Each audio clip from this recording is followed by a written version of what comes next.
.com.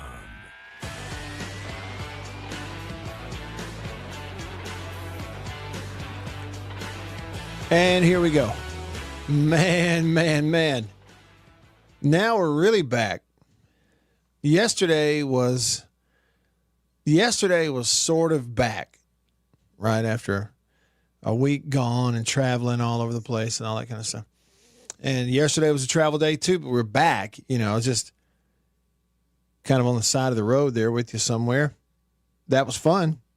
But this is really being back with you in the Bureau, the proper Farm Bureau Insurance studio. Farm Bureau Insurance, go with the home team. They are your home team across the great state of Mississippi. I'm Matt. Beaver is here. You're here. We are back together again. We got the whole gang. And we have sound effects. That's the other thing about being the palatial Farm Bureau Insurance Studios, both here and in Jackson. Either one. We got sound effects. When and if and how we choose to use them, which Beaver is absolutely tickled about. I'm certain. All right, get on in here today.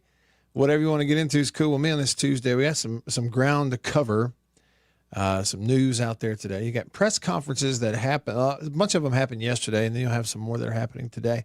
But yesterday was unusual for me. I was kind of out on the road, and I was not able to tune into the Jeff Lebby press conference and the Q&A. And we'll go over some of that at some point because there's a few interesting comments in there.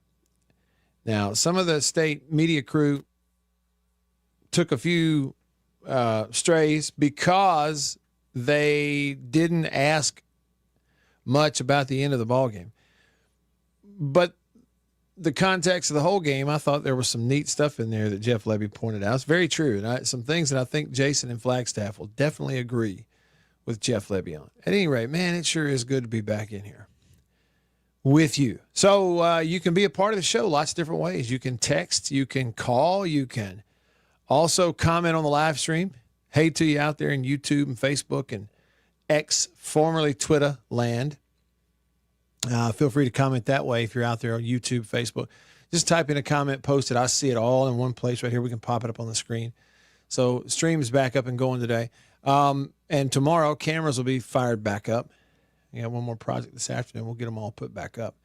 And so we'll turn the lights on and let you into the studio with us tomorrow. Why do I say us? Why do I make that plural? I'll turn the cameras on and let you in the studio with me tomorrow. How about that? For example, Old Tackle on YouTube comments, and he says, so, can Jerry Jones not afford curtains? I wondered the same. I've wondered it multiple times over the years, and then I forget. Then it came back up again with the Cowboys game this past weekend. And, and I found with Washington, and I found myself thinking the same thing in the second half. Wait a minute. You mean to tell me that there isn't some blinds they could put up and just solve this whenever they want? Sure, put them behind a lock, and let it open the blinds when it's hurting the road team, but close them when they're going to, help the Cowboys, right? Like, why wouldn't they do that? Right. Hey, look at here, too. All right, so our resident Georgia fan on the YouTube live stream, Blind Squirrel Sports, he's in today, and his first comment is the big eyes emoji. I take that, Blind Squirrel, as you going, hey, see what Georgia did? Yeah, I didn't get to see the game, but I did see the score. Okay, and kind of tracked it a little bit. Hats off to you, by the way. Hats off to you, Blind Squirrel, and all your Georgia buddies. Living it up. Glory, glory.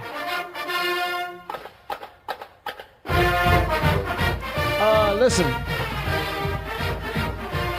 Oh, Jason, here's what I was saying. You said, wait, what? Here's what I meant.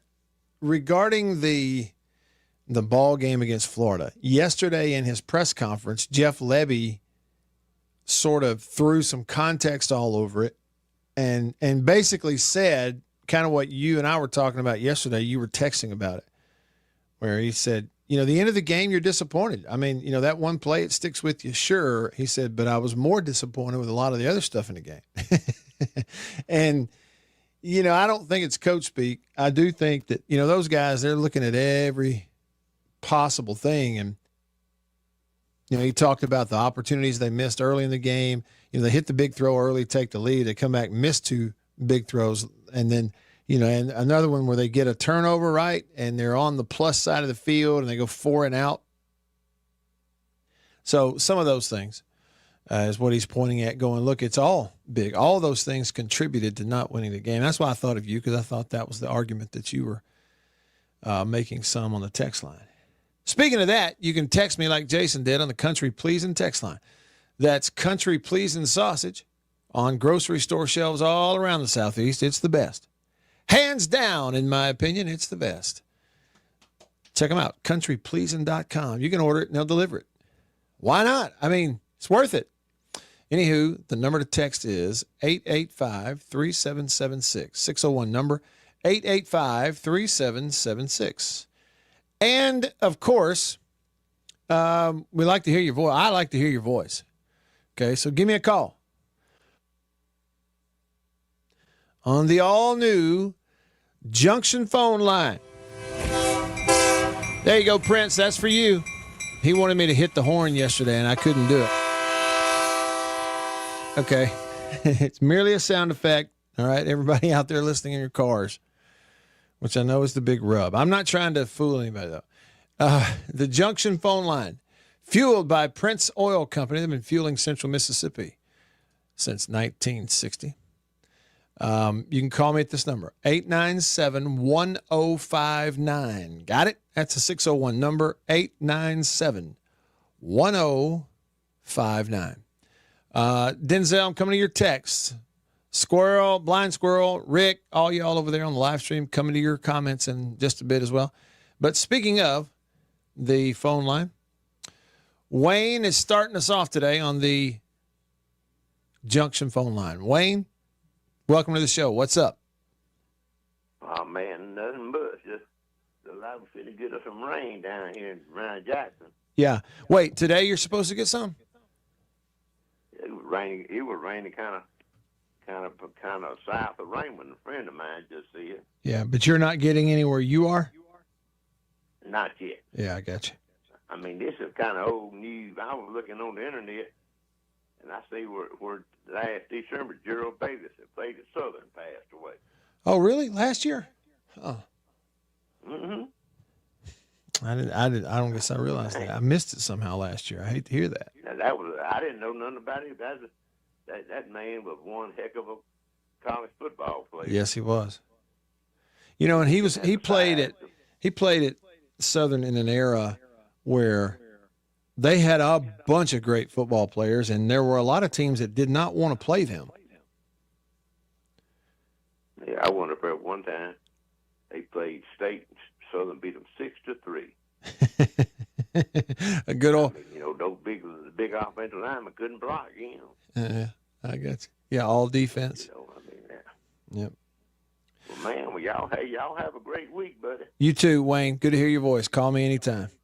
Whenever I get up some more fur, I'm gonna take care of y'all. Bring it on. I am ready for some more. Thank you, brother. Y'all take care. All right, you too. Yeah, cane syrup. The real stuff. He gave us some. It was outstanding. Let's see. Bama fan said it's raining in Flowood right now, this very minute. Okay. It was weird. Earlier up in the northern part of the state, it's earlier today. It's nice and cool, and overcast, cloudy. And, but not dark clouds, just overcast. And just out of the blue, I go outside, there was this one big, huge thunderclap, just out of the blue all by itself, like boom, boom, boom, boom, boom, boom. And then nothing. And I thought, well, surely that wasn't an explosion. I look at the radar, yeah, and it was like all around us. I don't know if we actually got any rain from it. Glad y'all are getting some down there. We still need some. You know what I really need? I need to talk to Beaver about several things. One of which is personal, but another thing I need to talk to Beaver about is radio show related. Beaver, come in, Beaver.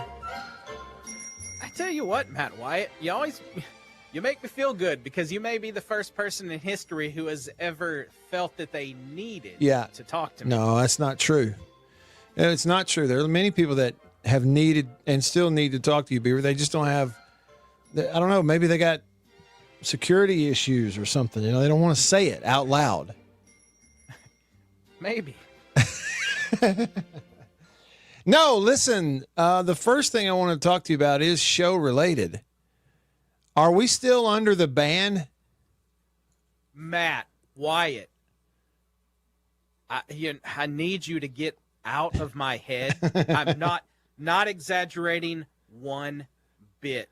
As you were about to form that question, I was literally hitting the unblock button on More Bully's name on the text line. Is that right? You were literally 35 seconds ago. As of 35 seconds ago, he was unblocked. Okay. He's going to be dumb, though, and immediately ruin it. Well, He's we'll probably see. going to get blocked again within the week. Yeah, well, we'll see. But I was curious. I was trying to add up the days. The last time you and I talked about it was last week when I was on vacation.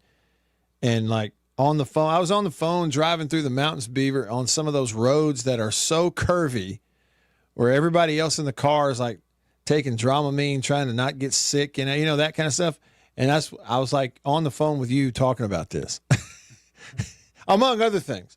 But that was the last I heard about it. I couldn't remember if we said it goes through today or if it was lifted today. So it's lifted.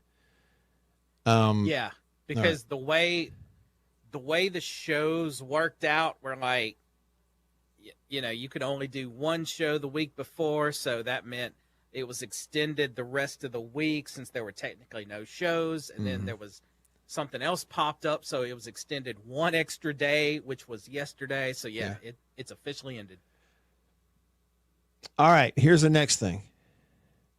Did you get my picture of the kiosk that I took inside the grocery store at the Food Lion grocery store last week in Blue Ridge, Georgia? That was an entire display of typical seasonal and some not seasonal Little Debbie snacks that were all pumpkin spice flavored. Did you see them? I'm looking at it right now. Yeah. And I'll be honest, I didn't look close enough last week when you sent me this because to see the flavor. I saw the pumpkin spice rolls, but I didn't notice until just now everything pumpkin spice oatmeal cream pies, pumpkin spice rolls, pumpkin spice gingerbread. Yep. I didn't notice they were specifically pumpkin spice. That's a little much. It's all that. That's why I took the picture and sent it to you. I think if I had seen, let's just say, the rolls, the fall pumpkin spice rolls from Little Debbie, if I just seen those, I would probably not going to take a picture and send it to you. No, this is lots of different things. Beaver, it's in it. If you look at the packaging on it, zoom in on the packaging, they put the word fall on it.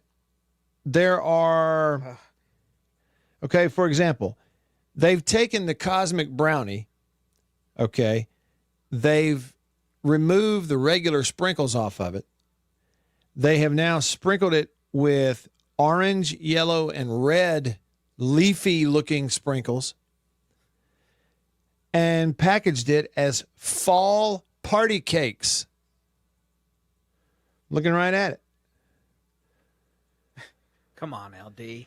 I mean, look, everybody's in on pumpkin spice stuff. Beav, I saw this meme. I don't know if it's maybe that's not what you call it. A reel on Instagram. And these two guys, what it is, this guy goes up to the counter at the coffee shop.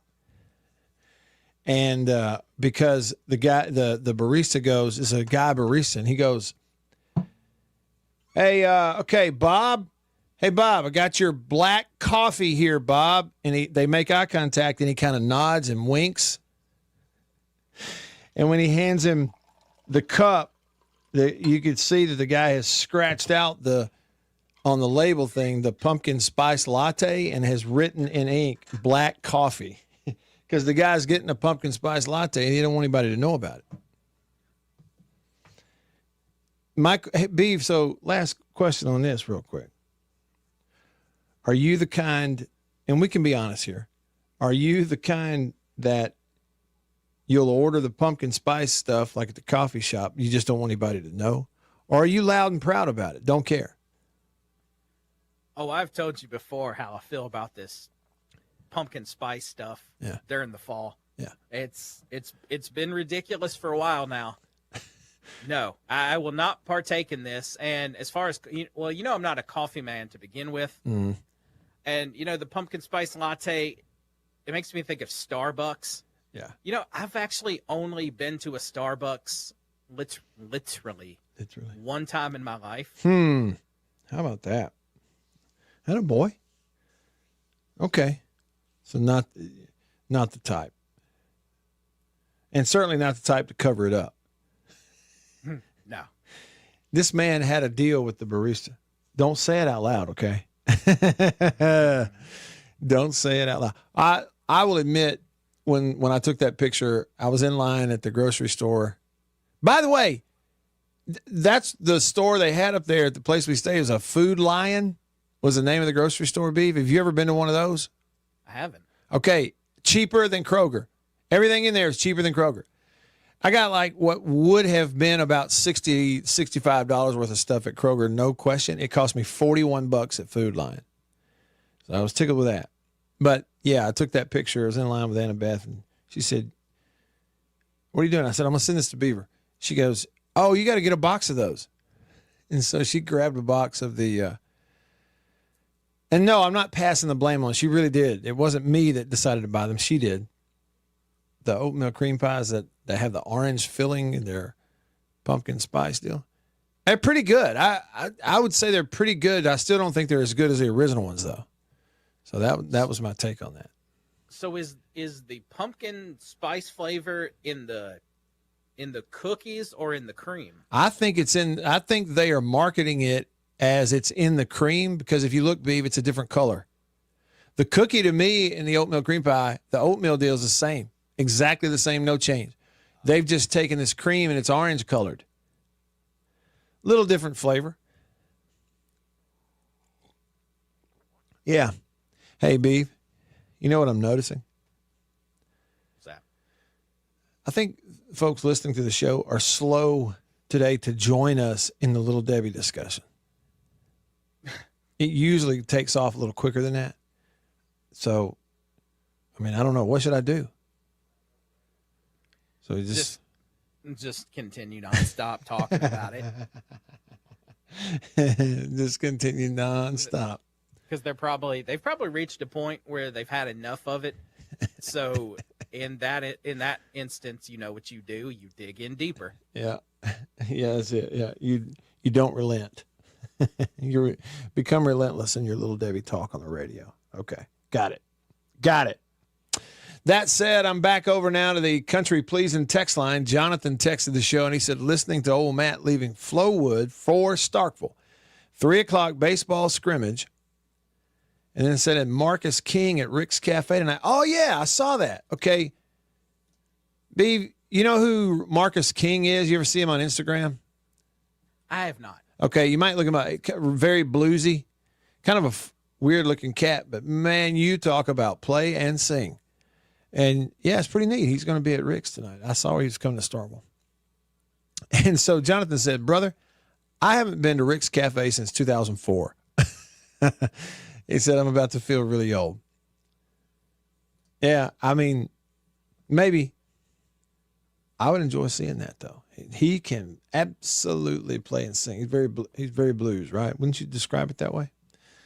Rick comments on Facebook, says, with 2 minutes to go, we should have been at least 2 TDs ahead against Florida. But with that said, he says, kick the field goal. Yeah, I still feel like, looking back, it's a mistake. You got to end your job as a quarterback or a coach right there are to, at all costs, end the game on a kick. Somehow, some way, you end the game with your kick. And if you make it, you win. If you lose it, you live with it. But you go risky, and sometimes it doesn't pay off. And in this case, it really didn't pay off. Hail State fan commented on YouTube and said, agree, Matt. The Florida loss was many missed opportunities, not just one bad result on one play.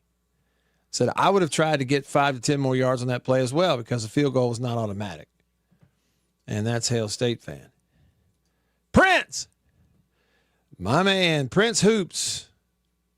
Everywhere you look, he's on Facebook. And he said, do you think I could be an NFL referee? Why are you talking about? Because they didn't call the safety on the quarterback for the Texans? No, I don't think so, Philip. I don't think you would enjoy being a referee. I just don't. I don't really have an explanation. I just don't think you would enjoy it. And then he said, and which league would you choose to be a ref in? The NBA, the NFL? It's not even, there's just not enough money to even get me to consider to be an NBA referee. NFL, maybe. Which one would I want to be? I certainly wouldn't want to be the head guy, the head referee, the white hat in NFL, because all those guys have to get in shape and get buff and have big biceps and wear tight shirts. I don't want to do that. Let me be the side judge. Let me hold the chains. All right, just getting started with y'all. Coming to your texts and calls and comments. Back after this.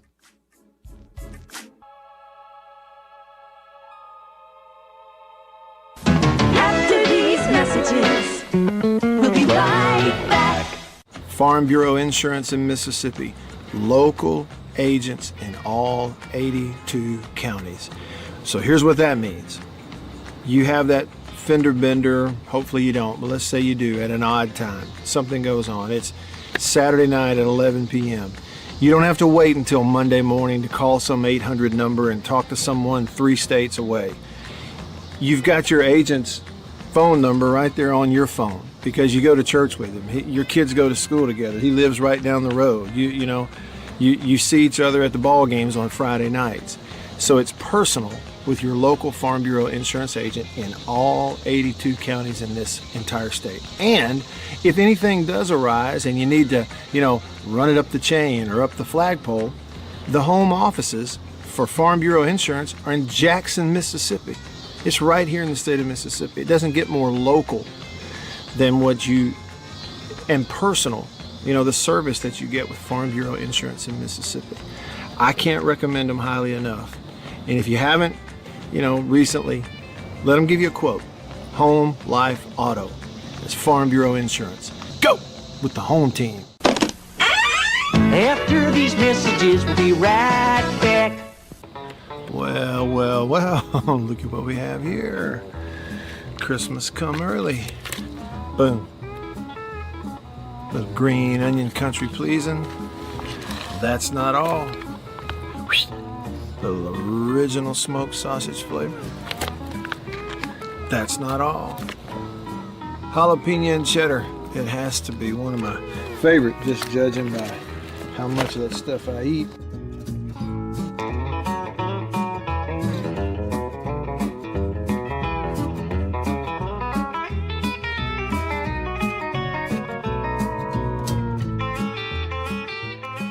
Oh, can't forget.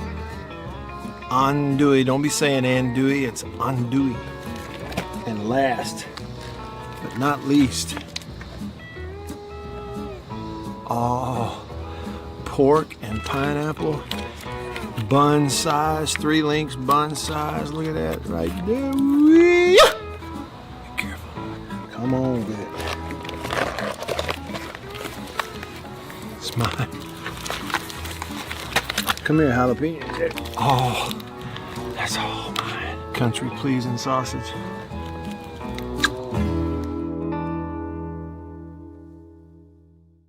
We'll be right back after this message from C Spire.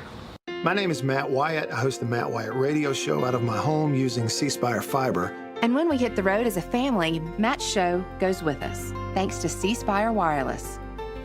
Its ultra-reliable nationwide network lets me broadcast live from anywhere. And never miss a moment that matters. Connecting you to what inspires you most on C Spire's blazing fast 5G network. And right now, get your choice of free phone. That's customer inspired. That's C Spire. Y'all like coffee? I know you do. Check it out. Little High Point Roasters from New Albany, Mississippi. That is the breakfast blend. It's a whole bean. And if you notice, that's how much I've had already. Brazil Oberon. Not Ogeron or Orgeron, you LSU. No, Brazil Oberon. That ain't all. What we got there? What flavor is that? Papua New Guinea grade AA. Bring it on. High Point Roasters, New Albany, Mississippi. Roasted right there. That's whole bean. One more. I got more. Ah, tried and true. Magnolia blend. High Point.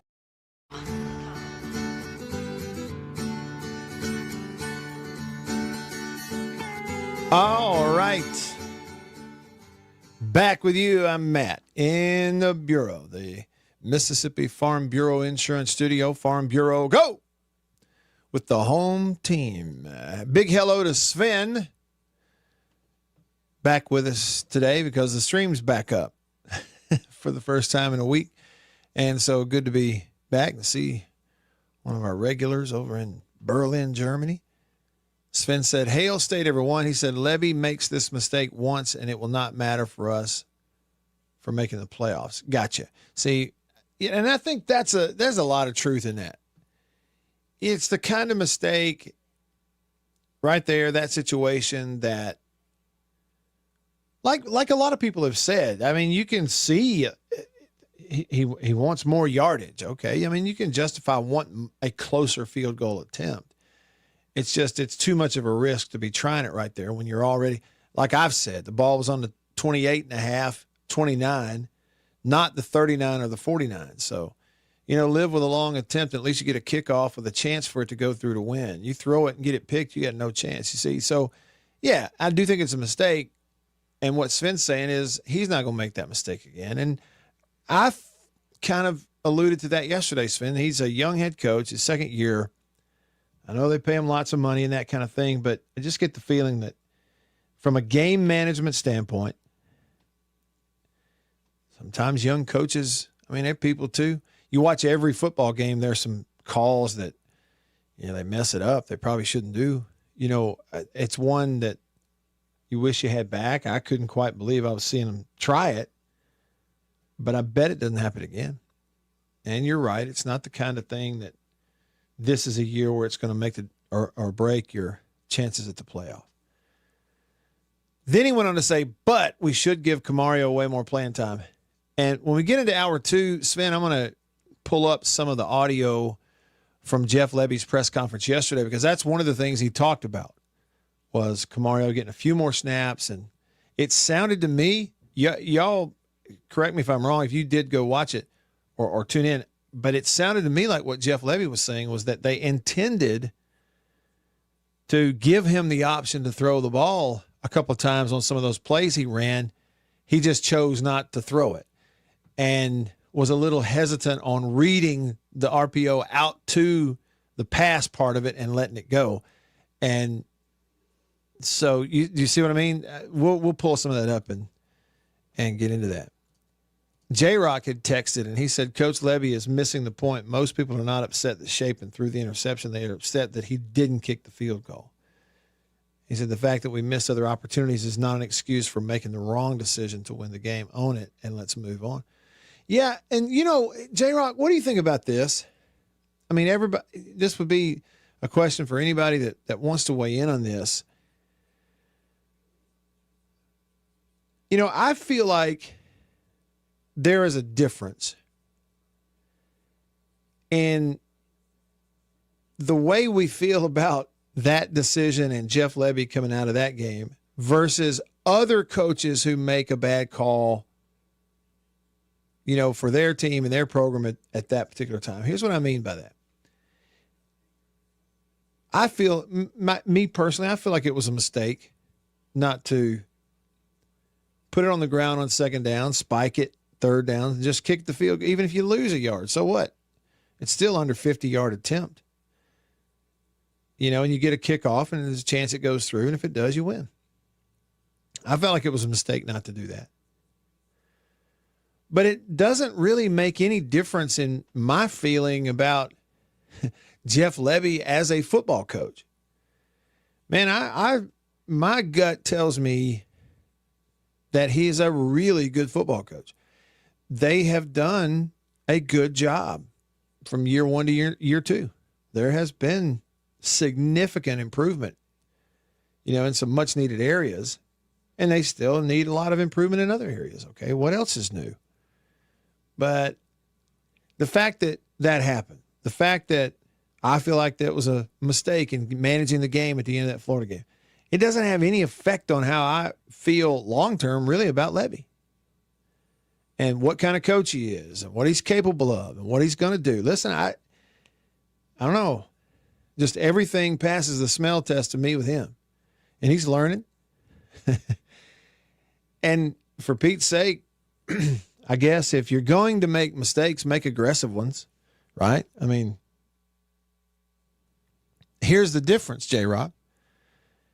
Would have felt entirely different about it if I were a Florida fan and I watched Billy Napier and that staff do what they did on 3rd and 1 with 1:20 left trying to kill the game with a 150-yard running back and it's 3rd and 1.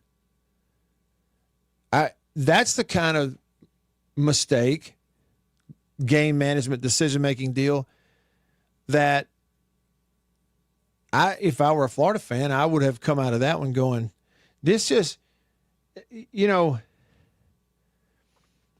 short of calling it a fireable offense, you just can't do that. It puts a real dent in my confidence for somebody who's been a head coach that long to manage a game that way and pull some stunt like that in that situation. It's a totally different feeling for me if we are having an Auburn conversation right now. Really? I realize what the implication is. The implication is I'm saying long-term, I think Jeff Lebby's a better football coach than Hugh Freeze. Okay, I realize that's the implication. There's lots of nuance in there. But what I'm saying is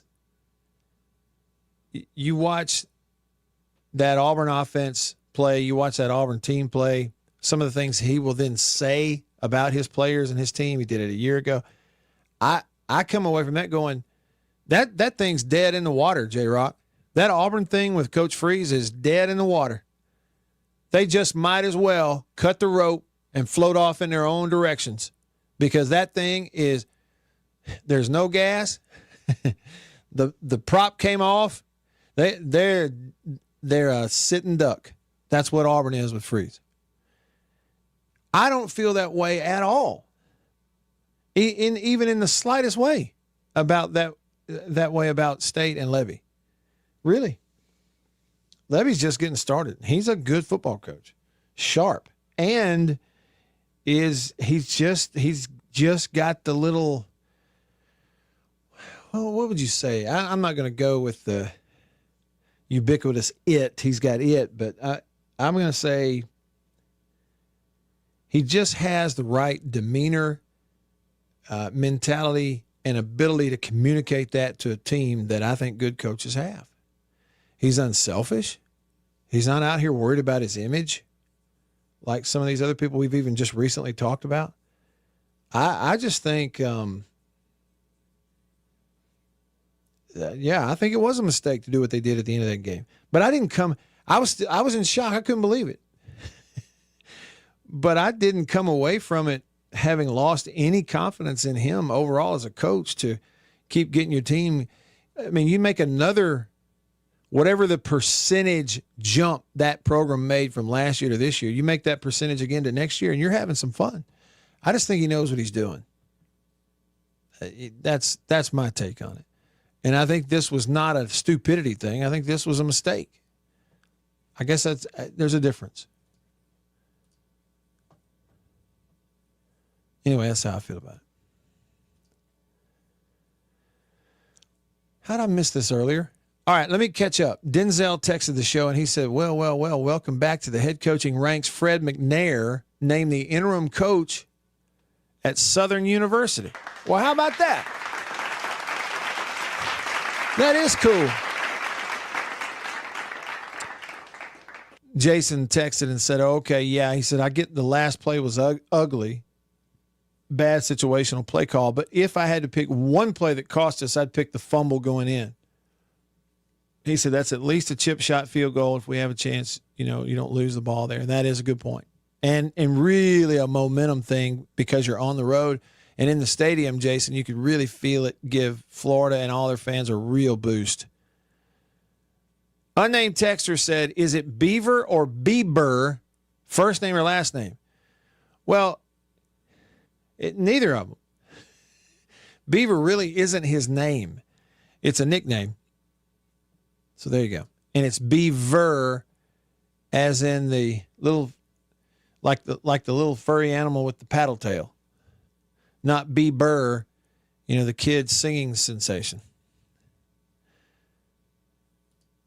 Somebody texted and wanted to know if I know when Fluff will be ready to go. That's another thing that Levy touched on a little bit yesterday. Sounds like it's day to day, but getting closer by the day. Doesn't sound like he'll be there this week, though. At least that's the way it sounded. And I guess we'll see. Today's Tuesday. You'll get your first availability report-ish type thing tomorrow. And then we'll start to know for sure, whether he is or isn't available. Big Matt. Matt, I hope you're doing well. Thanks for your text. I really do hope you're doing better. My man, Coach Caldwell. He said it doesn't get much better than Little Debbie. Agreed. J-Rock said, I feel the same way, Matt. I'm still on board with him as our coach. We're moving in the right direction. I mean, that's how it all feels to me. Just being honest. It all feels like it's going in the right direction. Patrick texted in. He said, so Shapen starts because he's the most experienced QB we have, but he's made several mistakes a freshman would make. KT's red shirt has been burned, so why not start him, he says. He's the most talented quarterback we have on the roster, in my opinion. And we could even maybe debate starting him versus playing him more. But they already started to do that some against Florida, and maybe we even see it increase and ramp up as the season goes on. Again, we shall see. Hey, B, we should be in a break right now, shouldn't we? My clock says we ought to be in a commercial break right now. Maybe not. Maybe my clock's broken. Should I just keep going?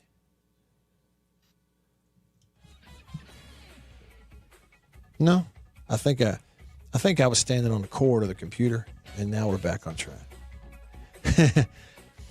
Good point, though, Patrick. Jonathan, Kenny, Bama fan, Jason, the rest of y'all coming to your texts in a bit. I'm Matt in the Bureau, the Farm Bureau Insurance Studio. Back after this.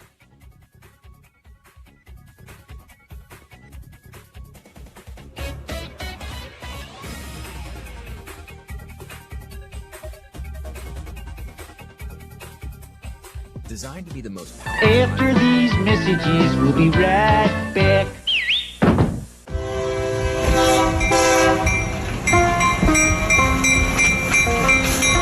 The Junction Delis, Convenience Redefined, and Prince Oil Company, a match made in heaven. The Junction Deli, fueled by Prince Oil Company. Prince Oil Company has been fueling Central Mississippi since 1960. It's a pretty good little while. Wonderful people. Man, am I ever more tickled that they're a part of the show and I'm a part of their team now.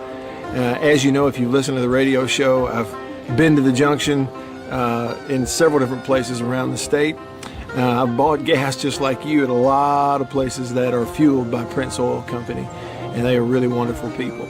By the way, By the way, that brand spanking new Junction Deli, Chevron, right across the highway from Germantown High School. It's in Canton, but we say Gluckstadt. Do you realize they and other Junction Delis, they serve country-pleasing sausage over there on the buffet? They don't get much better than that. The Junction and Prince Oil Company. That's what I'm talking about. We'll be right back after this message from C Spire. My name is Matt Wyatt. I host the Matt Wyatt radio show out of my home using C Spire fiber. And when we hit the road as a family, Matt's show goes with us, thanks to C Spire Wireless. Its ultra-reliable nationwide network lets me broadcast live from anywhere. And never miss a moment that matters. Connecting you to what inspires you most on C Spire's blazing fast 5G network. And right now, get your choice of free phone. That's customer inspired. That's C Spire. Welcome to my photography studio downtown Tupelo. Everybody needs a headshot, especially if you're in the professional world, in sales, any sort of customer related business, outreach business, anything like that. Everybody needs a headshot. Here at my photography studio in Tupelo, we do a lot more than just headshots, but we're kind of focusing on headshots for that very reason, because everybody needs it. Let me show you a little something about it. One thing I'm able to do here is sort of have 2 to 3 different looks in a small space that we can do in a short amount of time. Several different looks and styles of lighting with studio equipment, studio lighting. Some with flash and a particular look that I've worked on, a constant lighting scenario where you sit down, the lights are already on, you lean in, and we kind of illuminate the whole face. And we get several options in the studio in a short amount of time. Here's 2 priorities for me when I shoot headshots. One is it has to look like you. Okay, none of this fake stuff. The other goal is it's got to look like you at your best. And that's my job as a photographer. And I've got a lot of experience over the years, and I feel really confident I can do that for you. I would love to schedule a session for you here at the studio in downtown Tupelo. I'm above the Reed's Gift Shop, just off of Troy Street, the corner of Troy and Spring. If you can't get to Tupelo, that's okay. Let's talk about it, because we can pack the studio up and come to you if the schedules fit and that sort of thing. I'd love to help you with your headshots. I think everybody needs them. I'm inviting you to please email me, reach out. You can go to my website, mattwyattmedia.com, email address matt@mattwyattmedia.com, and let's talk about your headshot. Farm Bureau Insurance in Mississippi, local agents in all 82 counties. So here's what that means. You have that fender bender, hopefully you don't, but let's say you do at an odd time. Something goes on. It's Saturday night at 11 p.m. You don't have to wait until Monday morning to call some 800 number and talk to someone 3 states away. You've got your agent's phone number right there. 1059.com.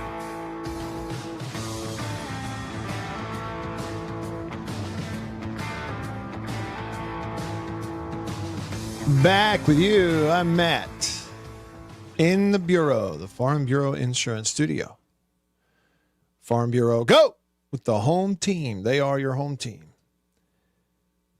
Hail State fan said UAB's interim coach Alex Mortensen has as many wins against ranked teams at UAB as Freeze has at Auburn.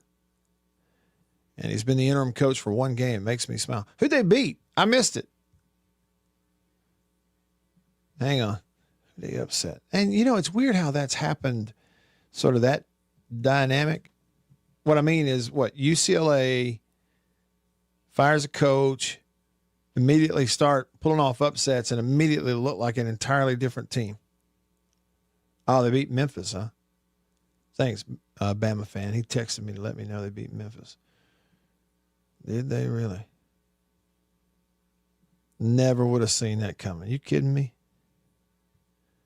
Who would have seen that coming? What's Memphis in now? The American? Or did they get in the American? Yeah, they did. Interim coach beat them 31-24 in Birmingham. I mean, it's a ranked team according to the AP, but I don't put a whole lot of stock in that, to be honest. The ranking deal, but still. Hail State fan said he agrees with Sven on the point. He says, good to hear Levy tell us that on Taylor's plays that he has an option to throw, not just run, for all of the couch coaches that think they know what was called. Yeah, that's what I heard too. Hail State fan, you listen to it, he's basically saying, he had a little series of plays there where, there's throw options built in, and it sounded like at least on one of them, that's probably what Taylor should have done is, that first play side inside, he comes and plays run. So you pull the ball and let it rip, throw it out there. But, again, things like that right there is the difference between starting and learning to get ready to start. The consistency, how often you're making the right read. And let me just say this too, because I don't even think it's really all that great of a point. I mean, we all know it, but it doesn't hurt to say it every now and then. Hail State fan. None of us know when we're watching guys like Shape and play. None of us know what the calls are. We don't know. We see the result of the play. That's all we see. We don't know what they called. We can assume we know what they called. But what I do know is you talk to anybody and even go to practice and watch, and you can tell that a great percentage of the time, plays happen and the ball goes where it's supposed to a great percentage of the time when Blake Shapen's playing quarterback. Whether or not you hit every deep ball, no, you miss some. Whether or not you make every throw, no, you miss some. Whether or not you get it out at the exact right time, no, maybe you're late on a couple. But in terms of the ball, the play being designed this way, we're calling it because the defense is doing this. And depending on a quarterback to run it the way I call it, great percentage of the time, Blake's actually doing that. And, that dependable nature is something that is a huge luxury to a coach. On top of the fact, Hail State fan, a lot of people talk about, Shaping and he doesn't run. Well, whatever. I know. Okay. Trying to keep him healthy, needs to have a healthy year. Part of the reason is because you have two fire-breathing, deep threat receivers that are field flippers, game changers. They can take it over and have at times, Evans and Thompson. And I think Blake's probably the best guy you got right now at pumping the ball to them down the field and hitting more of them, so they like that also. Hail State said Matt is constantly telling us he can't 100% give analysis on play because he doesn't know what it's called. That's what I'm saying. I don't know what it's called. I'd love to tell you. I can see it after the fact and try to figure out those things, and I love trying to do that. But to be in the huddle or to be in the helmet with the radio and get the call, there's only one guy. Jonathan texted the show. He says, I spent the last minute of the game yelling, how do you throw that? He says, you have to run it up the middle. He said, I spent the previous 2 hours yelling, they have one starter playing in the secondary. Why not throw the ball? Stop running the ball up the middle. Yeah. Jonathan, I will tell you one thing that is under talked about, not appreciated enough. Part of that is because, there's a lot of TV analysts who they know it if you were to get them in the film room, but they can't get on TV and verbalize this for some reason. But so much of offense is you're running stuff so that the defense can never be right. Does that make sense? That's what an RPO is. That's why you have the option on the end of it. Run, pass, option. Means I'm running one play the way I design it. We've all got the same job, but the quarterback can read the defense. And based on what the defense does, I'll either run it or keep it or throw it so that they can never be right. No matter what they do, they can't be right. Does that make sense? That's why we're reading it on the fly. And so there's a lot of times where coaches are calling things with 3 levels of reads and 3 different kinds of reads built into it. And in the back of their head, they're hoping, man, I sure hope they line up in what they did the last time in this situation, this part of the field. Because if they did, we're fixing to throw a touchdown. And then you call it, and they don't line up that way. They don't run that way. And the read says there's only 5 in a box. We've spread them out. They've lined up with a coverage look. There's 5 in a box. The read says I give, so I give. It's part of the game. Kenny, don't call me Ken, said my wife listening in with me, quote, good grief. They lose one game and people already want to get rid of him. Yeah, see, that's those that do that, it's just ridiculous. He's got them going in the right direction. He's doing a good job. They're a well-coached team. Somebody texted in and said it's an okay call, but bad execution. Give Levy credit for not throwing Shapen under the bus. Yeah, well, you can't throw it to a guy.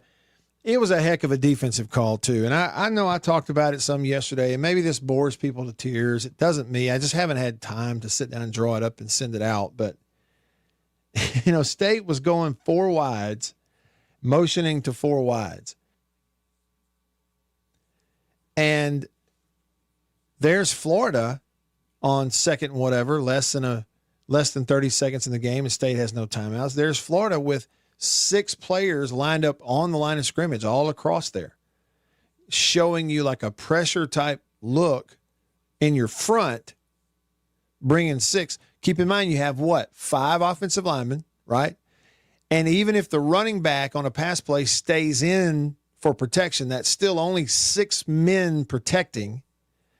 If they bring all 6, it's 6 on 6. But all they got to do is bring 1 extra. Now it's 7 on 6. We don't have enough to block. I better get rid of the ball or throw hot. See what I mean? So here they are all on the line of scrimmage showing you pressure. 6 guys. And we motion to 4 wides. And on the snap, the safety, the 7th rusher off the hash to Blake Shapen's left comes flying down in there. So whether he sees it or not, I don't know. I just know that initially all 7, here they come, and I've only got 6 in protection, right? So somebody's unblocked. That speeds things up right there. Well, he immediately looks to the short side of the field to his right, ball's on the right hash to read it in there.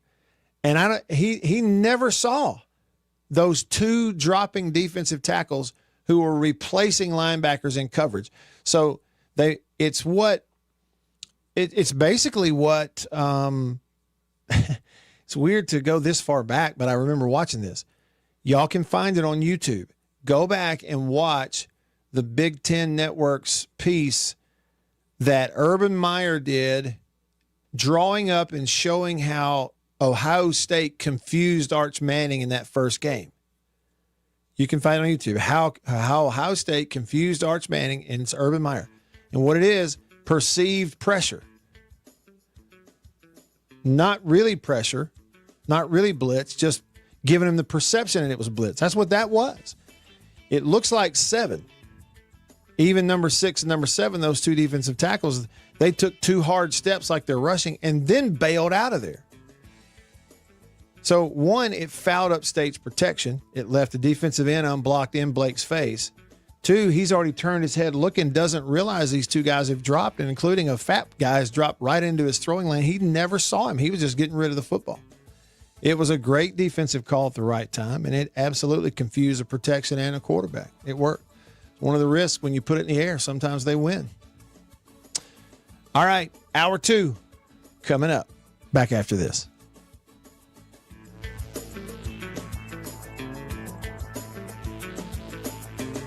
After these messages, we'll be right back. Yeah. After these messages, we'll be right back. Well, look at what we have here. Christmas come early. Boom. Little green onion country pleasing. That's not all. Little original smoked sausage flavor. That's not all. Jalapeno and cheddar. It has to be one of my favorite, just judging by how much of that stuff I eat.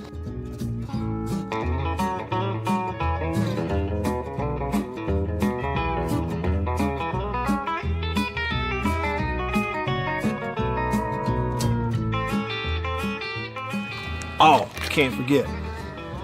andouille. Don't be saying andouille, it's andouille. And last, but not least, pork and pineapple, bun size, 3 links bun size. Look at that right there. Whee! Be careful. Come on with it. It's mine. Come here, jalapeno. Oh, that's all mine. Country pleasing sausage.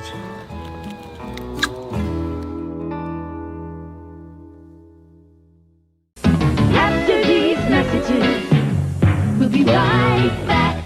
Welcome to my photography studio downtown Tupelo. Everybody needs a headshot, especially if you're in the professional world, in sales, any sort of customer related business, outreach business, anything like that. Everybody needs a headshot. Here at my photography studio in Tupelo, we do a lot more than just headshots, but we're kind of focusing on headshots for that very reason, because everybody needs it.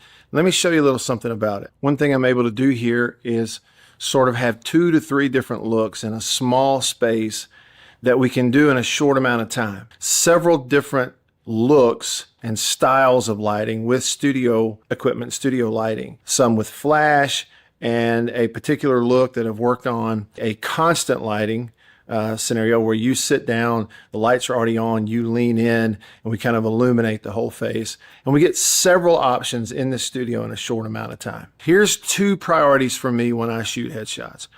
One is it has to look like you. Okay, none of this fake stuff. The other goal is it's got to look like you at your best. And that's my job as a photographer.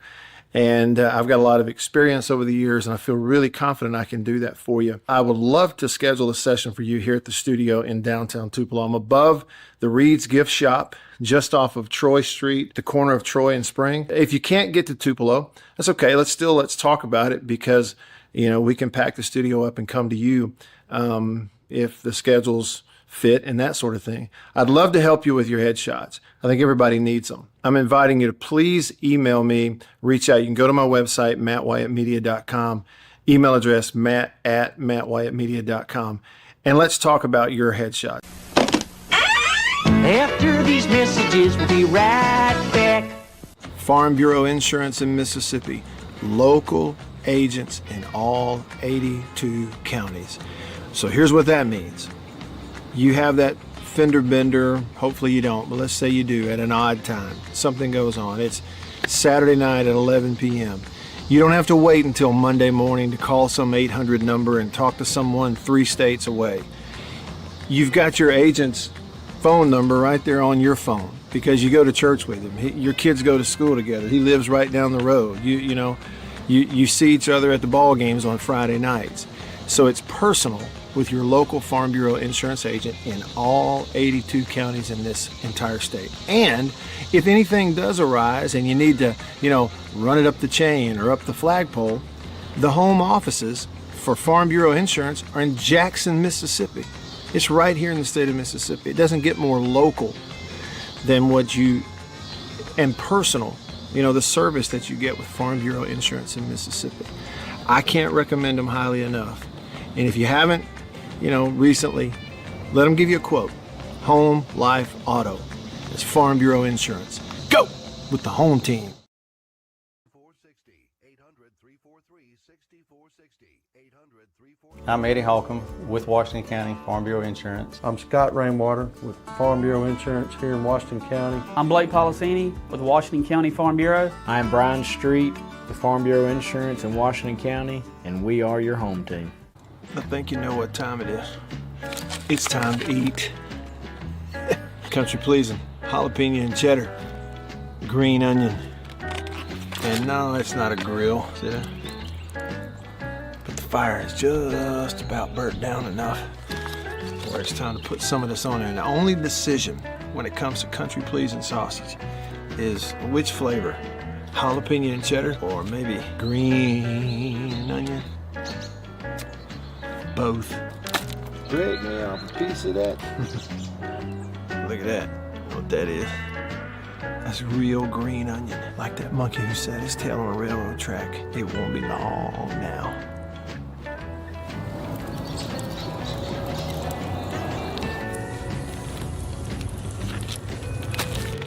Country Pleasing sausage, these flavors, and many, many others. Get them online at countrypleasing.com, at a grocery store near you, pretty much anywhere in the city. Now, here we go. At the Zone 1059.com.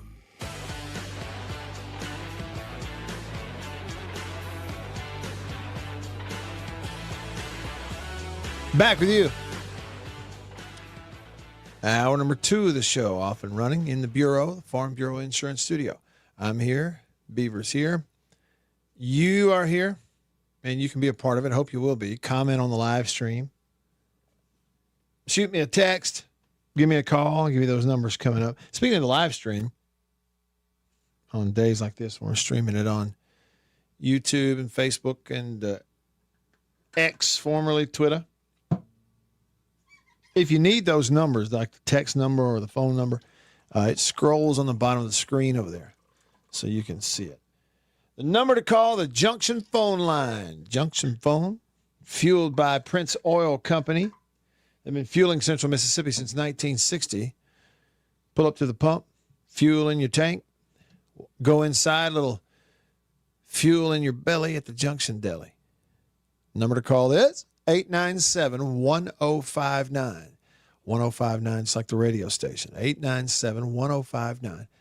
And, of course, you can text me on the Country Pleasing text line. That's Country Pleasing Sausage. You bet. Number to text is 885-3776. 601 number, 885-3776. JS290, we're talking about offense. He said, make triple option great again. Nobody doing it anymore. There was a time there we had a few teams still running it. Triple option, midline veer, all that. Hale State fan on YouTube said also, Chapin said the receiver he was throwing to on that play didn't change his route to where he was taught he was going to when Chapin felt the pressure was closing in on him. Yeah, I see what you mean. So I guess if it's zone, maybe he doesn't go back outside. He sits down. I don't know. I'd have to know. I'd have to be in on the teaching and what they're telling him to do. Mr. Harmon on YouTube said, Matt, are Zach and staff working on player retention right now, or does it happen at the end of the season? It's a good question. I don't really know. I would think most of it is at the end of the season, and you may have one or two that are needing some, I don't know, maybe they need some assurances now. I don't know. I would think, though, it's at the end of the year. That would be my assumption on that. And Jared commented on Facebook. He said, I do think that Blake's running ability was diminished this offseason with the emphasis on not taking unnecessary hits, getting down to stay healthy. Seems to lock him up under pressure, which I absolutely agree he needs to stay healthy, but he is a different player from previous years when he would instinctively take off and run.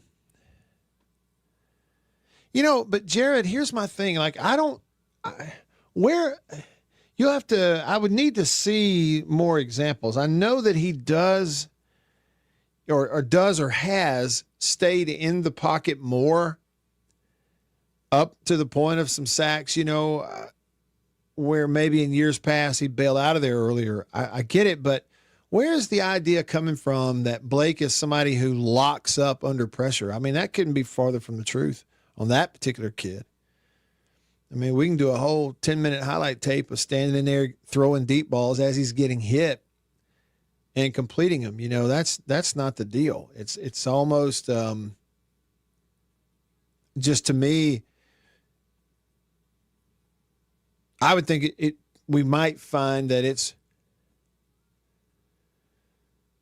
more of a don't bail out early. We're going to win from the pocket and not create out on the edge extending plays as much. That's going to keep you healthy. And then that leads to just taking reads right on down to the last seconds you could possibly get the thing off. In some cases, but many of the sacks that he's had this year had nothing to do with him holding the ball too long, in my opinion. Maybe there's some times that he does, but part of that also is he's playing with some guys who, if you'll just hang in there and be tough to the last minute, you might pump this thing down the field and hit a deep ball because Evans and Thompson are going to get behind people. And not every quarterback has that.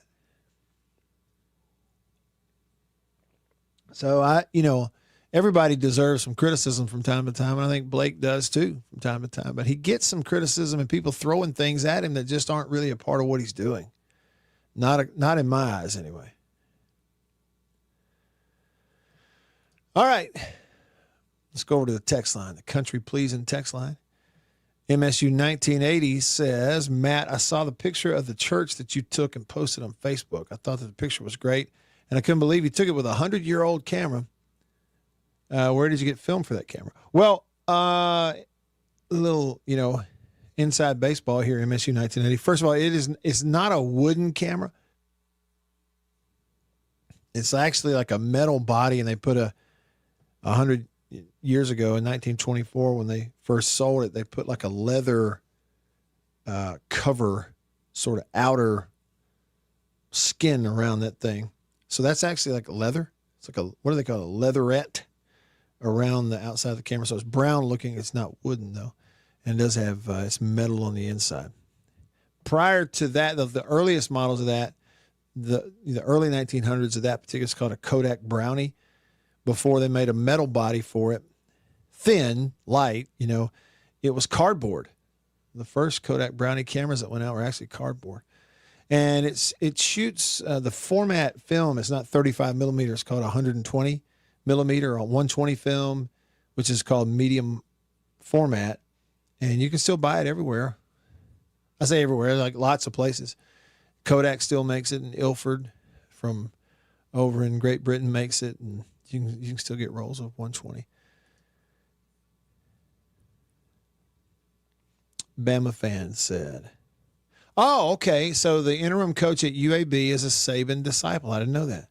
Mortensen? Gotcha. Okay, Cameron from Brandon texted the show, and he said, I'm not mad about the last play call Levy made.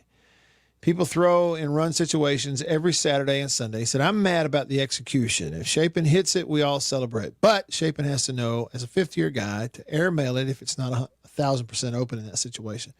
Yeah. When y'all go back and watch it, who do you think is open? Like, who do you think's the most open? I felt like, they covered it on the side that he read to because he didn't see the droppers. He didn't realize that he thought he was getting 7-man blitz right there with 6-man protect. And that's why he's looking to throw into the boundary to that in and out route back to the sideline. Never saw the dropping tackle who took 2 steps and then bailed. Okay, so he's reading in the short side. So the underneath was not open because you had an underneath defender he didn't see. And then the over the top, the corner route, I don't think it was really open. You had that, because you had the soft corner who's dropping underneath it on that side. That's the way it looked to me, especially when they showed the behind angle from him. And so I felt like, if you knew this was basically what we used to call zone blitz, the perceived pressure or simulated pressure, where they make it look like 7's coming, but then 2 drop out of there. It's really only 5-man. It's not pressure. It's not blitz. It's only 5-man rush. You have enough for them. It's just that even your offensive line thought 7 were coming, so they all stepped to the left to protect your quarterback's backside and left the right, the other defensive end to Blake Shapen's right, left him unblocked. That's what hurried it up. It's a great defensive call, worked to perfection, exactly like you want it to. But had Shapen been reading the wide side of the field to his left with that banjo blitz, the safety coming off the hash, he's got the wide open slant out there to the left, which I thought was the only guy that was really open, given what they were running. and because they kind of knew what you were running. They kind of knew it. The thing is, maybe you're not trying to throw it to the wide side of the field because of the clock. Does that make sense? So you don't have any timeouts. It's less than 30 seconds. So even if you complete one up the left side, everybody's got to go a long way to get lined back up to spike that thing. And because if it's short of a first down, they don't even stop it to move the chains. Does that make sense? So you're I think for some of those reasons, no timeouts and clock, you're handicapped in what you can be doing. Given you're already in field goal range, that's why I felt like, your job as a quarterback and a coach is to make sure you end the game on a kick right there. If you make it, you celebrate. If you lose it, you live with it. But you can live with it if you miss the field goal. But at least you give yourself a chance.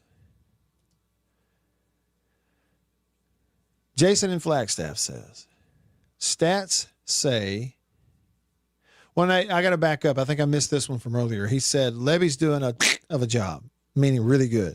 We went from getting run off our own field by Toledo high school football rules last year to beating a ranked team, going to overtime with another, and nearly beating a much more talented and deeper Florida team in the swamp in 1 year. He said stats say that State leads the country in 40-plus yard touchdown passes. No, passes in general. Okay, so 40-plus yard passes.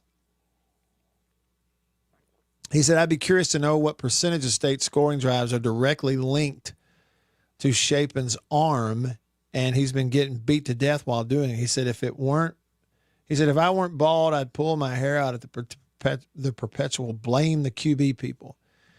Yeah, Jason, I wish at some point, I can't really speak for any other fan base. I'm not really paying attention to many of the others. and we do a lot of State stuff here, but I will be glad maybe someday when kind of collectively as a fan base at State, we sort of turn a new leaf and have less of the knee-jerk stuff of, okay, we lost a game, bench the quarterback. Like, that just is not it. It's not it all the time. Patches talking about the end of the game. He said it was a boneheaded call, a boneheaded execution of the call, but what do I know? I work a regular job. I'm not an SEC head coach making millions of dollars. Guess there's a reason for that. So I'll just shut my mouth. Sometimes I feel that way too, Patches. But this is what I was saying earlier in the show, though. I also felt like it was a poor decision to throw it right there and take that risk, because then it beats you. If you run it to the middle of the field and center the ball between the hashes, even if you lose a yard, who cares? What do you go from a 45-yard attempt to a 46 or a 47? So what? Distance is not the issue at that point for your kicker. It's just a matter, does he kick it straight or not? And everybody goes, oh, well, he missed a 41-yard field goal earlier. So what? It had nothing to do with distance. It had to do with right or left. So in that situation, it's just get the ball up there with a chance to go through and win. So, yeah, I disagree with the call. But what I was saying, Patches, is I didn't come away from it with some kind of dying belief in Jeff Levy as a head coach in the direction he's taking it. I'm fully on board. The guy is a really good coach. They've done an excellent job this year. They're much better. They didn't have as good of players overall as Florida did, and should have won the game. They outcoached them. They just didn't really out-execute them for most of that ball game. So it's one of those where I don't see something like that with Levy, my coach, and my team, and come away from it with saying fire the guy. It's totally different, though, if I'm looking at some of these other situations, like I said, Napier and what he did there on 3rd and 1. I'm going, this just no, that's it. The deal with Freeze at Auburn. Look, it's dead in the water. It's dead. The end. I don't feel that way at all. Right the opposite with Levy and State. That's just the truth. Levy's a good coach now.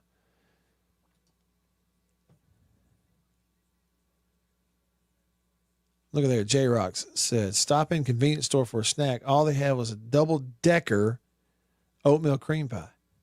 Little Debbie, double-decker. It's like a double cheeseburger. It's got another cookie in the middle. Res Dog says, Matt, the people complaining about Chapin get 100% of their football knowledge from playing Madden. You can't just turn the game off when you throw a pick in real life. Andre from it's good, Res Dog. Andre from Jackson says, Matt, all major sports will repeat this year. Andre, so what? Dodgers baseball, Eagles football, and then who basketball? I don't even know. OKC? Yep, the Thunder. All right, we'll see. Still on track. I don't know about. I think Dodgers for sure. Maybe not the Eagles, but remains to be seen. Boomer Sooner texts the show, says, Matt, State fans need to let it go and tip your hat to the Florida defensive call and execution on that last play. The defense was just better. I mean, it was a great call and really executed well. And again, if you have 5 minutes and want to learn something cool about X's and O's and kind of what these quarterbacks are dealing with, I can't recommend it enough. All you got to do is go to YouTube and search how Ohio State's defense confused Arch Manning. And you'll see that Big Ten put out a video where it's Urban Meyer drawing it up, basically showing you the film. You go through film study with Urban Meyer and he explains to you this simulated pressure. I said perceived pressure as an offensive perspective. Simulated pressure will be defensive, but where they make it look like blitz, but it's not. Yeah, it's really fascinating. And that's exactly what Florida ran on that last play. I agree. Robbie's an Auburn fan. Robbie said he's done at Auburn. Robbie, look, it's over. It's over. You know, it's just over. It's, at least that's how I feel about it. It's how it looks. If I'm being honest, that's my honest take on it.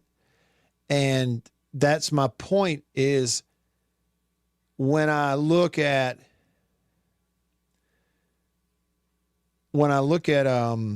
State and Levy, I don't feel that way at all. Like I feel the opposite of it. I know kind of botched it at the end of the game against Florida, one overtime game against Tennessee, coulda, shoulda, woulda.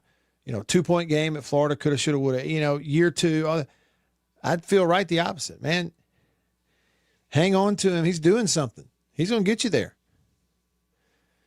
I mean, you got to spend a lot more on players, but he's going to get you there.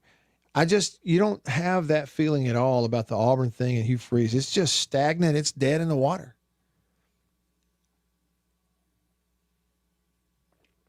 And it's a weird thing kind of having a press conference and you allude to the fact that you wish your athletics director would come out and give you a vote of confidence. Like, I mean, come on, man. Come on. Weak.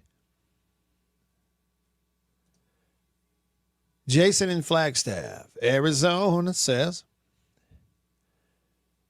he says, I think if the wide receiver turns out instead of in like he was supposed to, then he'd be open when the pass got there. But no way Blake saw the drop in D-line with his right guard being pushed into his face and a free blitzer coming. Yeah. Free off the edge into his face, and that makes it tough. You got to hurry. And then dropper you didn't see because he's coming from your left and you're reading to your right. And Jason, I'm pretty sure, regardless of what they're saying, was called or what was supposed to be run and what wasn't run and all that kind of stuff. I mean, it's pretty clear both the receiver and the quarterback expected the receiver to go back to the outside. I mean, that's clear to me. That's what they were doing. That's what he was doing. That's where it was being thrown. Drug Dog says, okay, can we move on? All issues and angles have been covered. Let's talk Texas and how to beat them. You want to turn the page? All right. Let's turn the page, he said. I used to I used to have that sound effect too. It was the sound effect of turning the page. I think I overused that thing. First, though, I do have some comments here on X, formerly Twitter. Jared commented, he said, it's a very strange emotion, shock. He said, if you remember the split second that Chapin hits Thompson for a TD to beat Arizona State, the exact same feeling you had when Chapin throws the interception at the end of the game to lose to Florida. Same feeling. He's talking about shock. He said, then after that, you figure out what happened and why you're shocked. And then your feelings then change from joy or sadness. Yeah, I was pretty much in shock standing there. I was like, just kind of staring out at the field going, what did I just witness? What in the world did I just, It's like I thought that they did a boneheaded thing to give us a game. You know? Big Matt on the Country Pleasing text line says, I'd like to see us incorporate more 6 and 7 man protections. As an offensive line, 5-man protection is one of the hardest things to do. And this is from Matt, who played on the offensive line, who coached it too. Matt Caldwell. Hope you're doing well, Matt. Yeah. 5-man protection. And I would think, you know, especially when you get a lot of what Florida did, right? Where it's 4 down and there's always that 5th hanging around somewhere. Like he's a linebacker in the middle, 2 yards off the ball, or he eases over and now he's a gap or 2 over, but he's still potentially your 5th guy coming, and you're trying to, and then on top of that, you're going real fast. I'm talking, we run a play and we line back up and we're snapping it with, 29 on the play clock consistently. I can understand it'd be tough. All right. Rolling along with you. Let's hear a little bit of that, what Levy said about some of that in the press conference. His words. I thought he did a good job handling all that. Coming up with you in the Bureau, the Farm Bureau Insurance Studio. Back after this.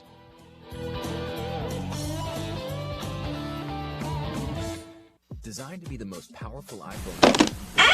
After these messages, we'll be right back. Hey y'all, Matt Wyatt here. Each week on the Mississippi Outdoors Podcast, we talk with the people who live it. Hunters, biologists, game wardens, local celebrities, and storytellers that know Mississippi better than anyone. Those bass come up there and attack them. You know how mean bass can be there. You're never going to believe this. Matt Wyatt just talked about your deer on the radio. I said, what did he say? He said, it was Photoshopped. And I said, what? They don't know anything about hunting. They just have never had that right, that freedom. Dude, that's us, man. That's what we do. So tune in. Be inspired, and we'll see you outdoors.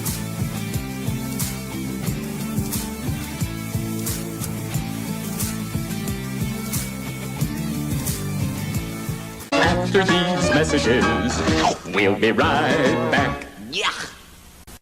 Farm Bureau Insurance in Mississippi. Local agents in all 82 counties. So here's what that means.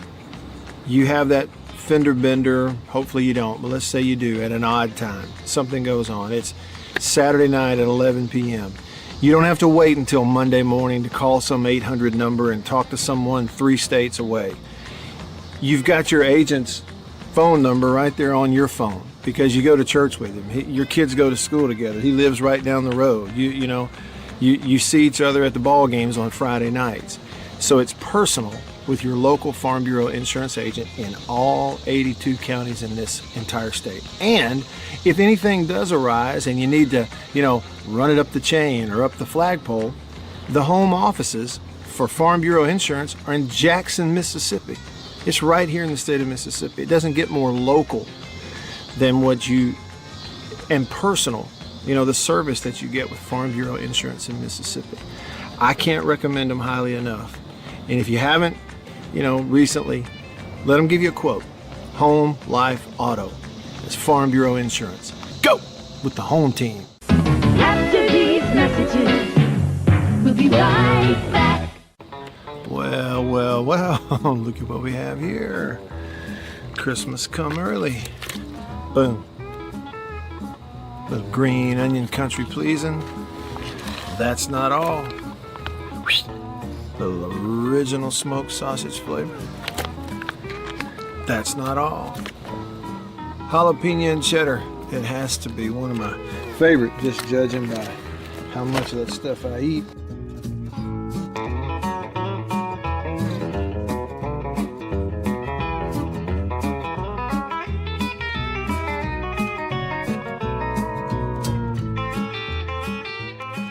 Oh, can't forget.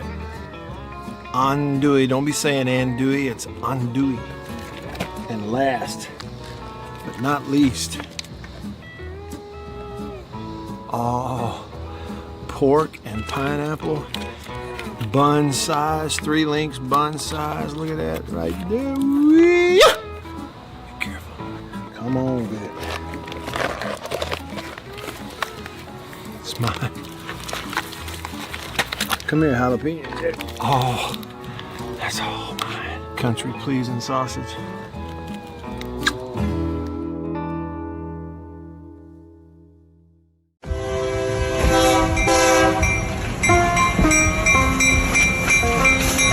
The Junction Deli's, convenience redefined, and Prince Oil Company, a match made in heaven. The Junction Deli, fueled by Prince Oil Company. Prince Oil Company has been fueling Central Mississippi since 1960s, pretty good little while. Wonderful people. Man, am I ever more tickled that they're a part of the show and I'm a part of their team now. As you know, if you listen to the radio show, I've been to the Junction in several different places. And worldwide at thezone1059.com.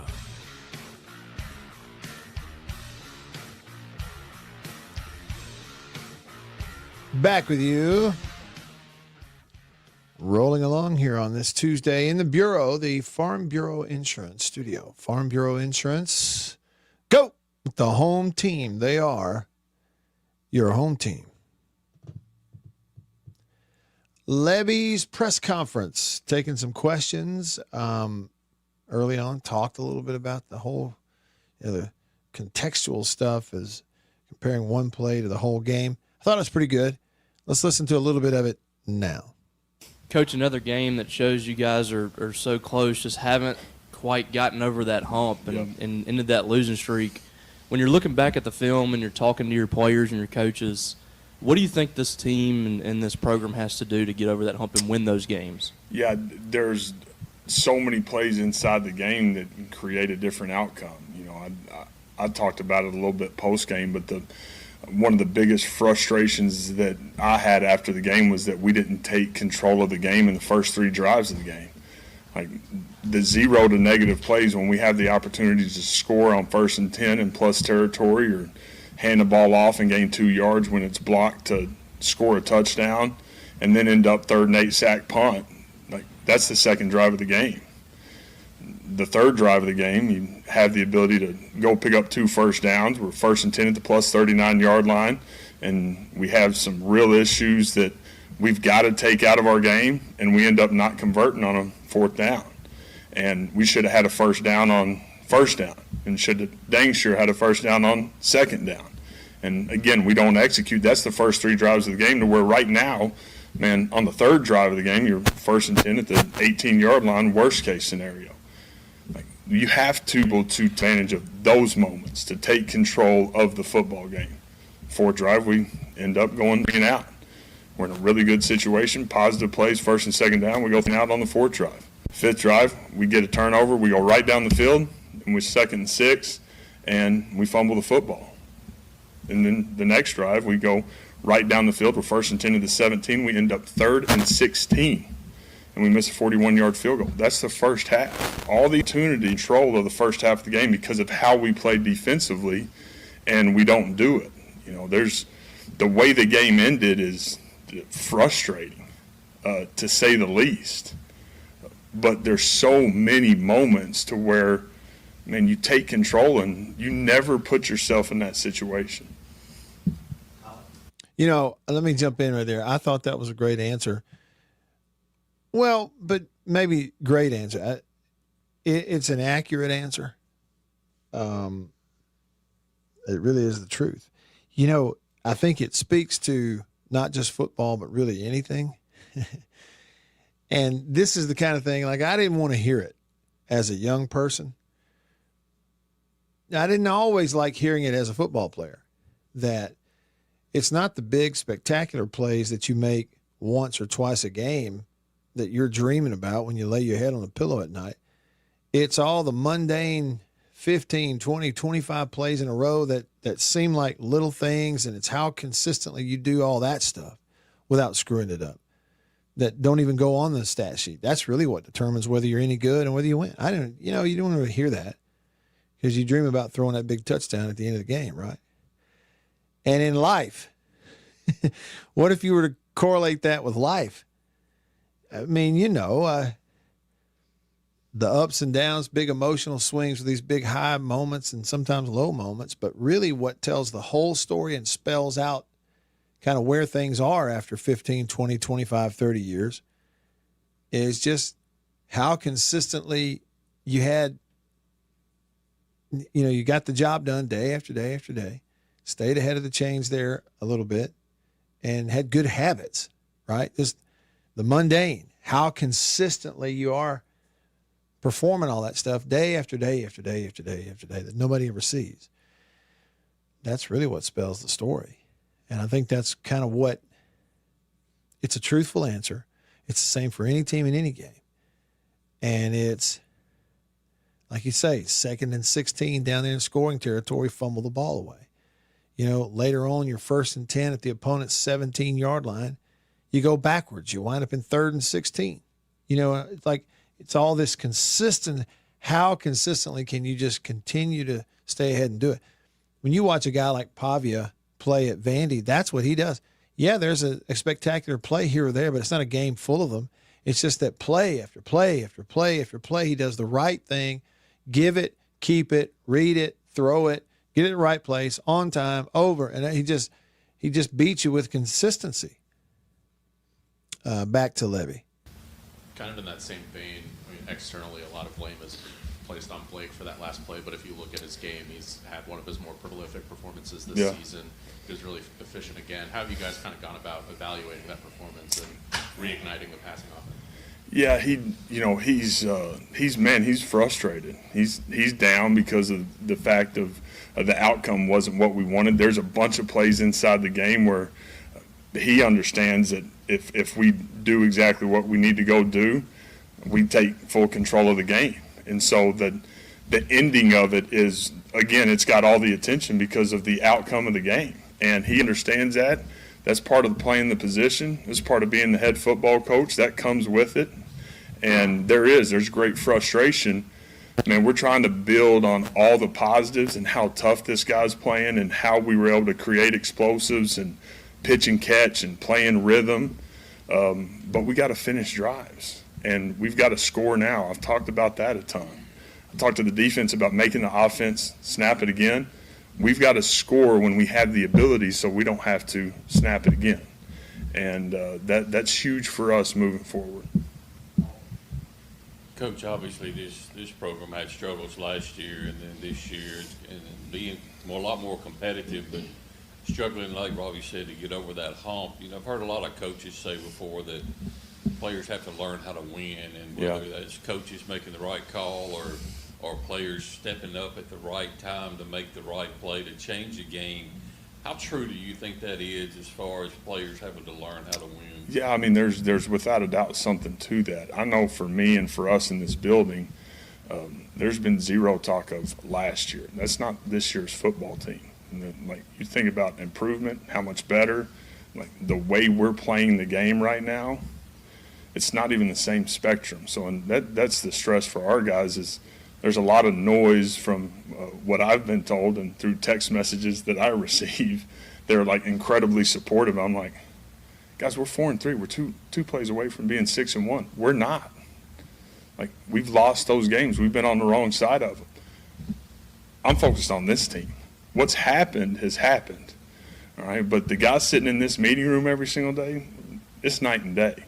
And there's been an unbelievable amount of improvement. And now we need to find a way to go win the game. And that's a very real thing. Finding ways to get better every week, that's what good football teams do. I do think that we've gotten better from week 1 to right now. We got a great football team coming in here Saturday. Man, all is going to get right in the world if we'll find a way to go be +1. We saw Camario play. We'll get to the Camario question. Who was it here that texted us about defense? Somebody mentioned, this was it. Chris on X said the end of the game has overshadowed our defense's performance. Did we finish the weekend first in interceptions? I don't know, but the one kid, had a great game. He was our player of the game with 2 picks. But that was the thing about it, State. I don't think State got any points off of those 2 turnovers, did they? You get 2 interceptions, you got no points off of it. That was a big part of the game also. Here was that question about Taylor. A little bit more Saturday, and when you look at what he can get done as far as the playbook, how much do you trust him as far as, we haven't seen him throw the ball a lot in meaningful reps, but how much do you kind of trust him with that outside of just running the ball? I do trust him. I wanted him a couple of times to do that in that situation, on Saturday. And I think for him, he's, because of being so young, right, and he knows what he can do with his legs, he wants to be able to go make the play with his feet right now.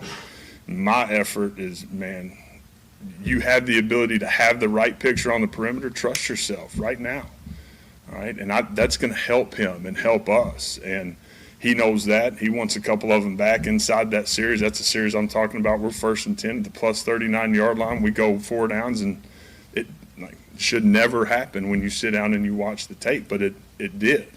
So there's great learning moments in that for us. And again, that's the 3rd drive of the game that gives us the ability to have real control. That's interesting too. I have not had time to go back and sit down and watch it myself. I'm going to do it because some of those things really interest me. But after I hear a guy like Levy say, that series that Camario Taylor was in there for, 4 straight plays, something like that, or was it? It wasn't a 4 and out, or was it a 4 and out? Anyway, he was in there extended time. He ran the ball each time. And he's saying, he had the option to read it in there and pull it and throw it. I really wanted him to do that on 1 or 2 of those. And then he's saying, they turn us over on downs, and it never should have happened if you watch the film.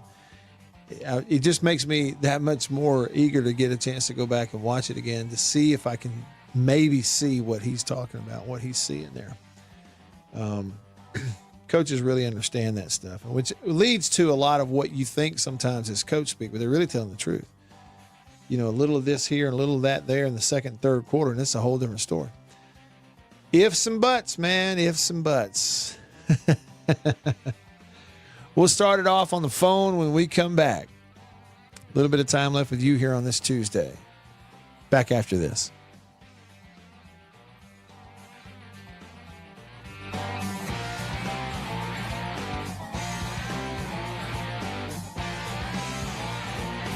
After these messages, we'll be right back.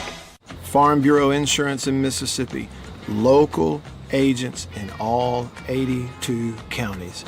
So here's what that means. You have that fender bender, hopefully you don't, but let's say you do at an odd time. Something goes on. It's Saturday night at 11 p.m. You don't have to wait until Monday morning to call some 800 number and talk to someone 3 states away.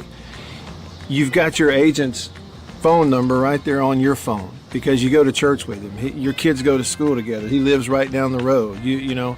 You see each other at the ball games on Friday nights. So it's personal with your local Farm Bureau insurance agent in all 82 counties in this entire state. And if anything does arise and you need to, run it up the chain or up the flagpole, the home offices for Farm Bureau Insurance are in Jackson, Mississippi. It's right here in the state of Mississippi. It doesn't get more local than and personal, the service that you get with Farm Bureau Insurance in Mississippi. I can't recommend them highly enough. And if you haven't, recently, let them give you a quote. Home, life, auto.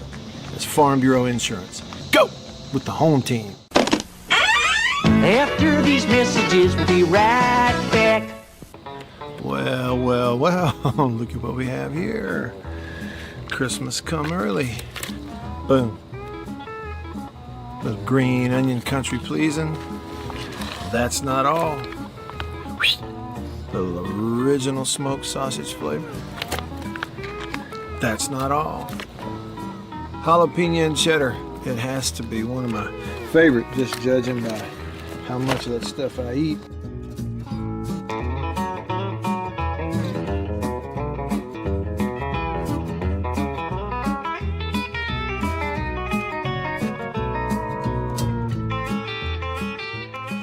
Oh, can't forget.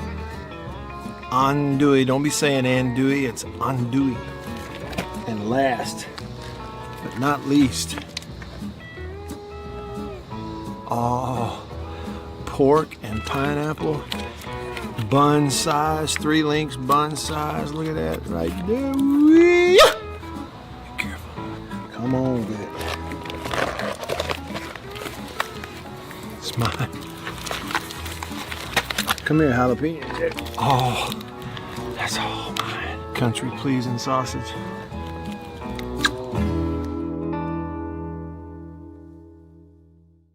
We'll be right back after this message from C Spire.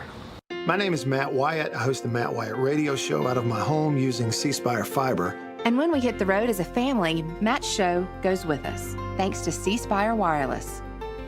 Its ultra-reliable nationwide network lets me broadcast live from anywhere. And never miss a moment that matters. Connecting you to what inspires you most on C Spire's blazing fast 5G network. And right now, get your choice of free phone. That's customer inspired. That's C Spire. Y'all like coffee? I know you do. Check it out. Little High Point Roasters from New Albany, Mississippi. That is the breakfast blend. It's whole bean. And if you notice, that's how much I've had already. Brazil Oberon.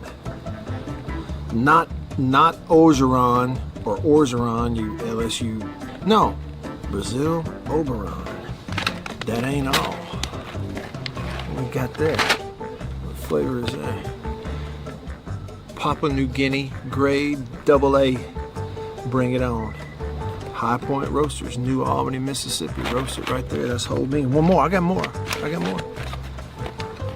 Ah, tried and true.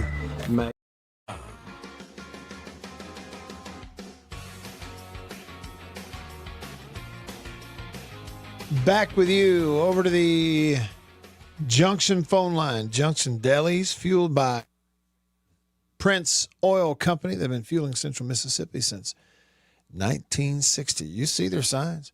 Next time you pull in somewhere to get gas and get something to eat, look, you'll probably see it. Prince Oil, Junction Deli, right there. Over to the Junction phone where Terrence is patiently waiting. What's up, Terrence? Do we have Terrence? Is he gone? Going once? Call us back, Terrence.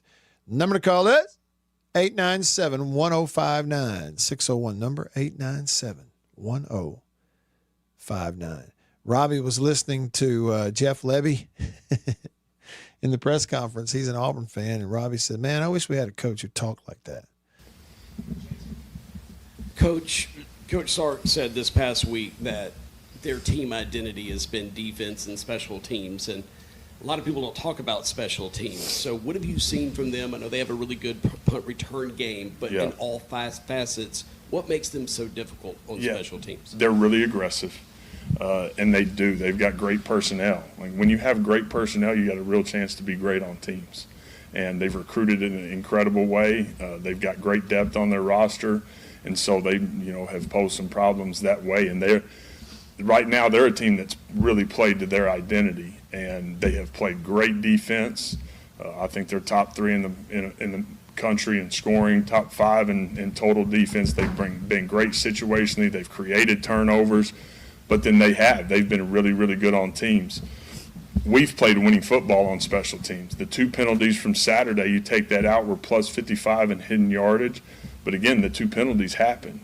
Duke's not on the line of scrimmage, which is a strange call, didn't get a warning, but that's part of it too, where we pin the guys inside the 10-yard line, instead have to punt it again. We do a great job, and we go down and end up getting a 5 and out, but they get the ball at the 28-yard line. We lose right at 20 yards of hidden yardage. So I love how we're playing on teams. I think our guys I'm frustrated with the first kickoff of the game and the field goal, obviously, the other day.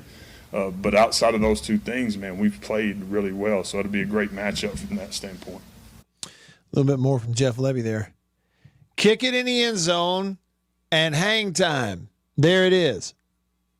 Like if you're the special teams coach at State this week, your players are sick and tired of hearing you say that by the time the ball game gets here on Saturday. Punt team, hang time. We want fair catches. Don't be out punting the coverage. We want them to play offense. And then kickoffs, kick it out of the end zone. Kick it out of the back of the end zone. We don't want returns. You know, the punt thing, Pulliam has a big, strong leg. Yeah, I mean, he can send it one side of the field or the other. Game like this, though, it's weird because you may intentionally try to have less of an overall average and kick that thing sky high and get fair catches because you don't want their return guys, having a chance to flip the game on you. Hey, look at here, Louvier. Our man Louvier, he's on the Country Pleasing text line. He says, I admit that I haven't been paying attention as much as most. That said, I like Lebby. He's right on track. In my uneducated opinion, it takes time to practice enough to get it right. It takes longer to never get it wrong. It says, from what I hear, he understands that. Give the guy some time, he'll deliver more wins. Yep. I'm with you, Olivier. Yeah, I got confidence in him. He's a good coach. They have been a very well put together team all year long. The jump on defense is really easy to see. And I think on the road, you've been to A&M, you go to Florida, and so your offense in some ways hasn't really traveled as well as your defense has.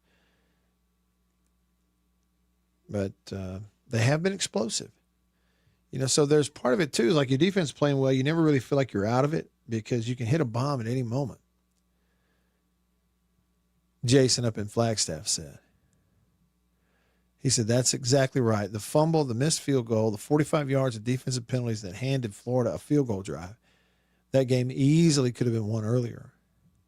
Well, and doesn't all that, Jason, speak to the knowing how to win? Learning how to win and knowing how to win as a team. I mean, it really is. It's just, when I see those things, I almost feel like you could go to about 70% of the teams that lost and find the same kinds of stuff on their game film. Unforced mistakes. Like it's one thing if you're playing against a future first rounder over there at, defensive end, and lo and behold, we couldn't block him on this particular play. That's one thing. But losing the handle of a handoff, you fumble the ball. Penalties, you give them 40 yards on a field goal drive.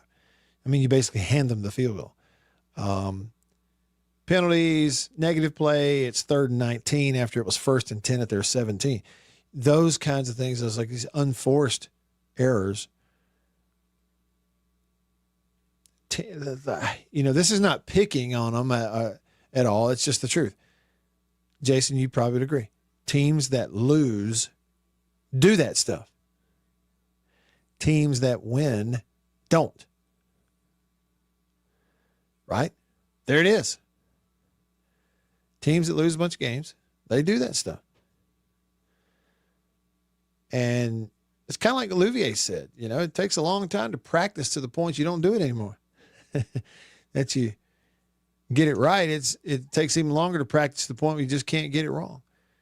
But they're doing a lot of good things. A lot of good things. The other thing about that too, you talk about how long it takes to build all that, Olivier. Who can do that now when everybody's transferring every year? Where everybody's going to have 30, 35 guys transfer out In some cases, it'll be bad enough like State last year. You'll turn the whole thing over. You know, Colorado a few years ago with Coach Deion Sanders, 60 new guys. Next year, half of them gone. I just, how do you build it?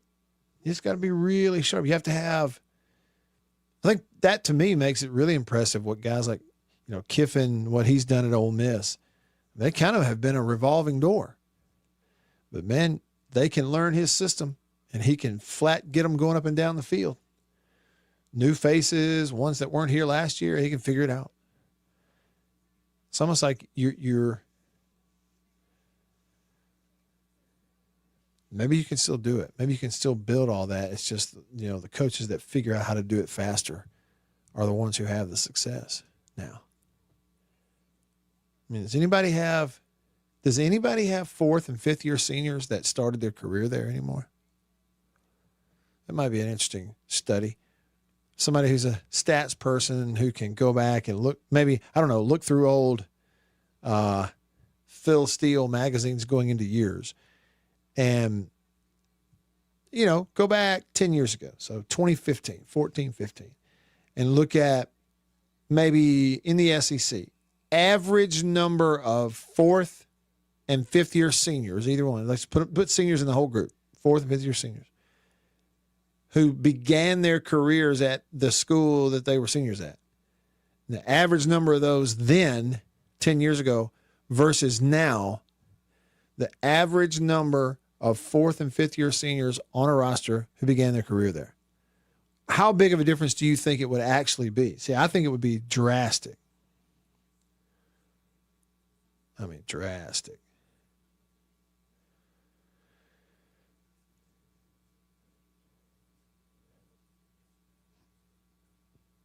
Shoot, I bet it would be. I bet it's very minimal. I'm trying to even think on State's roster. You got Albert Reese. Who else? I mean, even Hunter. Hunter Washington, back there at safety. Who coming into the year, I think he was the guy on your team who had started the most games at State in his career. Well, heck, even he transferred to State at one point from Florida State. So he didn't begin his career at State. Who would it be? I bet there are some teams that have 2. So I think the coaching game has really, really changed. You just almost have to be more plug and play, don't you? And it feels, I want to be fair here, it feels more like the one and done era of college basketball, doesn't it? In a lot of ways, where the teams who had the most resources to go out and recruit the next group of Fab 5 freshmen to come in, they had the advantage because you could look your current players in the eye and go, look, if you're not happy and you want to threaten to leave, go ahead. I can get another one. But not every school could say that. You had some schools where the players had the leverage, and boy, they sure knew it. I think we got a little bit of that going on in football now. All right. Fun show, y'all. Thanks for being here today on a Tuesday. We even leave with questions to ponder. Thanks for all your texts, your comments on the live stream, the phone calls. For Beaver, I'm Matt. All of us here on the show in the Bureau, the Farm Bureau Insurance Studio. See you tomorrow.